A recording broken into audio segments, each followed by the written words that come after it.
So I just want to take some time to talk about one of my most anticipated upcoming games, that being Battlefield 5. Now it may surprise some of you that I'm actually a fan of a non-sci-fi game. Well, I am, and I find this game really cool.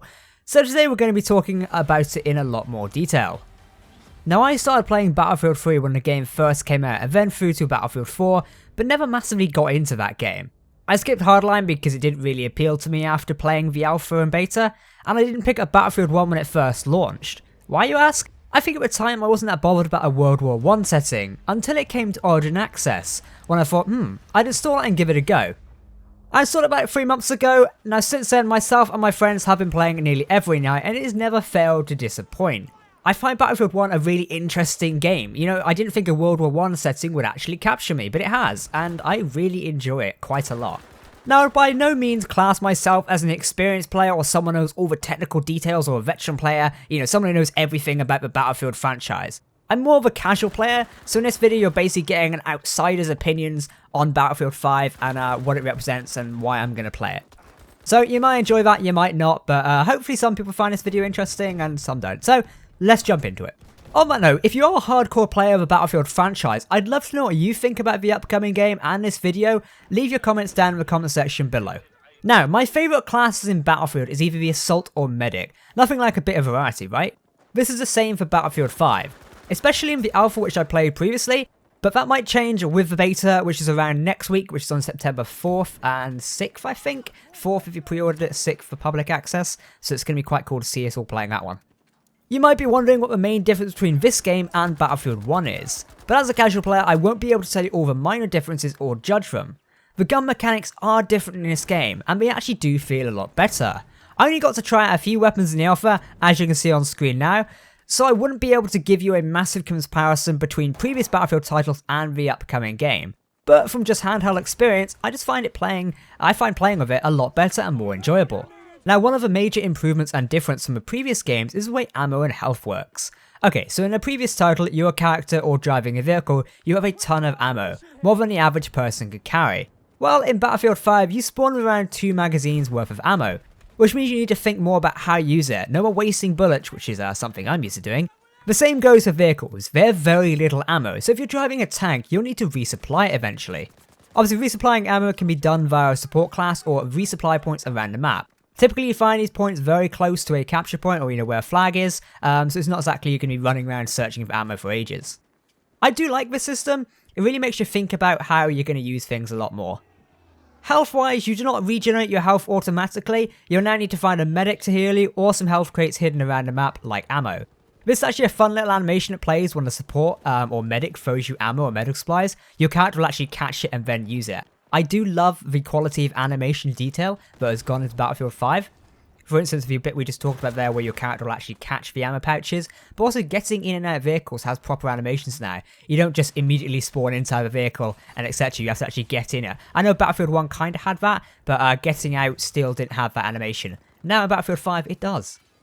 So these features basically encourage team play quite a lot more, this being the ammo and the medic, which is something I'm going to enjoy in this game. Frequently I'm playing as squads and these new features are going to make the players think about their squad arrangements a lot more. A squad is going to need at least one medic and one support player. I know when we play Battlefield 1 in the evenings, we frequently try and convince our friends that we don't need 5 assaults. At least one person needs to be a medic and one support, and a bit of variety in the team because it helps out. Someone to pick up your dead teammates and someone to resupply you if you're stuck down in a real siege type of area. It now feels like everything you do, including every bullet you fire, now matters a lot more than it would in one of the previous games. This is something I found a lot of other people are commenting on as well. Now I know some players are going to be frustrated by these new features, as they are such a big difference in previous titles, but I don't think it will impact anyone massively. Eventually players will learn and adapt to the new system and still play to their best. Something I found really fun was the squad leader's ability to call in different reinforcements, such as the V1 rocket, which to put it lightly, is one hell of a game changer. My experience with this weapon so far has been on the receiving end of it, and I can tell you it does pack a punch. The sound gives it away a lot more in the Gamescom build of the game, so it's easier to identify it. One of the interesting features of this is that if you're just out of its kill zone, it will slightly knock you down, which is awesome. Now I know there's a variety of other reinforcements of squad leader you can play with, so it's going to be quite cool to check those out. Hopefully most of them are in the beta, but I can't wait to check out how the V1 rocket works, because it's basically leveling the playing field really, and as me typically who leads the squad in our Battlefield sessions, it is going to be quite cool. So yeah, I look forward to checking that one out a lot more. You might be wondering what my overall opinion on Battlefield 5 is. Well, I'm going to tell you. Personally, I think the marketing of the game is a little bit all over the place. The Rotterdam trailer is really where it holds strong in terms of video content. The original trailer was a bit of a mess and did not get me hyped, and I think it tried too hard to be something it wasn't. If we look back to Battlefield 1's trailer, which has got the Seven Nation Army song and stuff like that, that is probably one of the best video game trailers. It's up there easily in my top 10, probably top 5 list for video game trailers. I absolutely love the Battlefield 1 trailer. I was really hoping Battlefield 5 would have a trailer like that. I'm hoping its launch trailer will be as epic as Battlefield 1's main trailer. So it's going to be pretty interesting to see them marketing that and how they continue on for that. One thing I've seen a lot of EA game changes and just people in general commenting on is the lack of communication around Battlefield 5 at the minute. In fact, certain features aren't getting mentioned whether they're going to be in the core build or they're going to be in post-release content. So it does seem that DICE on marketing and communication are lacking a little bit, but with game studios it's no giant surprise sometimes. So hopefully that will improve in the weeks to come. You think now we're about to go into September for beta, then October is the launch date for Battlefield 5. It's going to be really interesting to see how this unfolds. So I'm just going to interject in the middle of this video. As I was just finished recording the main segment, EA just released the news that they're actually delaying the launch of Battlefield 5. Now, I think this is going to come as a shock surprise to quite a few. I'm just scrolling through Twitter as we read this now, and a lot of news organizations are reacting to it. A lot of people are like surprised that the launch is actually being delayed. It's been delayed until November 20th, which is quite nice for me. My birthday's in November, so I will be enjoying getting this one. So EA came out with a statement just a moment ago saying, "Today we're announcing a Battlefield 5 will have a new launch date, November 20th, 2018. This is by DICE's Oscar Gabrielson, I hope I pronounced his name right. And he's wrote this in an article here going, "I wanted to give you a little bit of insight into how we arrived at this new date. Over the summer, we've had tens of thousands of players get their hands on the game during our closed alphas and at E3 and Gamescom, where we're honoured to receive the awards of Best Multiplayer Game at launch, shows. Let's skip to the important part. You've also spurred us to make meaningful improvements to the core gameplay experience, including adjusting the gameplay tempo, improving soldier visibility, that is a key thing that needs to be improved, and reducing player friction. You'll see a lot of these reflected in our open beta that starts on September 6th. We believe we have one of the best Battlefield games ever on our hands. Ambitious. A game that will deliver on an emotional journey through the return of unseen single-player war stories, a deep multiplayer experience, Battle Royale along with a new live service, Tides of War. A journey across multiple theatres of World War II, and designed to keep our community together. With the open beta just around the corner, we're excited about the millions of you who will join us and experience the game, and we fully expect to see even more feedback coming our way. And that's why we're moving our launch date. We're going to make the time to continue to make some final adjustments to core gameplay and ensure we deliver on the potential of Tides of War. We know moving the launch date means that we'll have to wait a little longer, but we're going to make the time and make sure we get it right. Thank you for your continued passion and support. We can't wait to see you on the battlefield in just a few days." So yeah, that's pretty interesting that the launch is being delayed. A lot of people are citing that this could be due to conflict with Call of Duty and Red Dead Redemption 2, which are both launching in October. So regardless, it does make sense that Battlefield become delayed until November.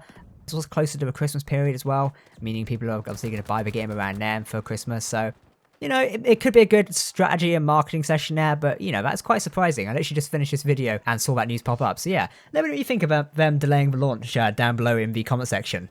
Now, on another note, personally, I don't mind that the game has women in it. It wouldn't bother me if there weren't any in the game. That being, I'm a casual player to a franchise before anyone labels me as something else. One concern I have for the game is its post-launch content.